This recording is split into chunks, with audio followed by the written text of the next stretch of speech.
Hi there, students. Gung-Ho. Gung-Ho. Okay, this is a phrase that means you are too enthusiastic. You charge in there without thinking about the consequences or what's going to happen. Yeah? Without thinking, you are incredibly enthusiastic and eager. Yeah, this is particularly about fighting and warfare, but it doesn't have to be. So the new boss took over the department, but his gung-ho attitude led to various different problems. So notice, if you describe someone as gung-ho, you're saying they're overly zealous, they're extremely enthusiastic, but you're being critical. Yeah, they maybe they're a bit reckless. Yeah, they're not. They just go in there, and sometimes being gung ho is very good because nobody's expecting it, but it can also lead to mistakes. Yeah.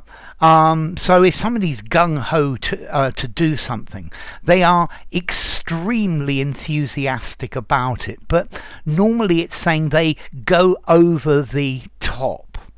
So one of the things I've noticed, there are many people who get to retirement age and they say, I want to run a pub, and they decide to do this and they go gung-ho into it, but they don't stop to think about the problems and the pitfalls and the difficulties, and then maybe a year or two later they've lost all their money and they're disillusioned in it. Yeah, I guess you could use gung-ho positively as well, although to me it says you go too far, you are too enthusiastic, you don't stop to think about things. Yeah. So yeah, when you write an essay, you need to go at it quite fast in an exam because you haven't got a lot of time, but don't be gung-ho about it, because if you're gung-ho you will probably start making silly little mistakes. Yeah, and these mistakes will be a problem for your exam. Okay, so let's see, gung-ho, in a military sense, this is extremely keen to be part of the combat, to fight in it, to fight in a battle or something like this. I often hear the phrase, don't be so gung-ho, stop and consider, just a little bit more thought about it. Yeah, because it's normally you're too energetic and too enthusiastic about it. Yeah, and you're not actually looking at the problem. So yeah, his gung-ho way of doing things meant he just charged in there and made decisions willy-nilly without thinking. Yeah, so gung-ho, I think usually though for me this is over enthusiastic. I think also in the military they could call a soldier gung-ho, somebody who's they're cocky, they're undisciplined, they don't obey the rules. Yeah, or they only obey the rules when it's convenient. Yeah, and I think that's the idea of gung-ho. You just go straight for it. And as I said, sometimes this can be good and sometimes it can't. So let's see, formality. I think maybe it's a touch old-fashioned, maybe not. I'd be interested in any comments about that.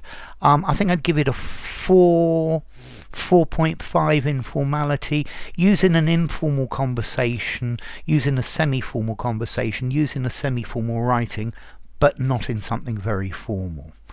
And the origin of this word's actually quite interesting.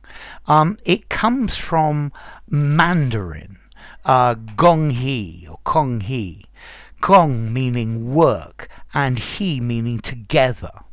Yeah, and this was the Chinese idea of working together.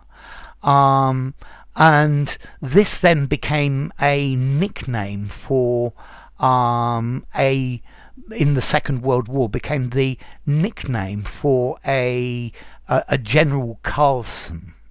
Yeah, was it a general? Marine Lieutenant Colonel Carlson. Lieutenant Colonel? Yeah, okay. And people started using this about him because he was very gung-ho. And then it went into the language like this, and it soon began to describe extreme eagerness. Okay, so it's come from Chinese. Okay, so gung-ho. When you're speaking in English, you need to be gung-ho. But when you're writing, stop and consider it. So, enough. If you enjoyed the video, give it a rating, subscribe to my channel, and I will see you soon. Bye for now. Gung-ho.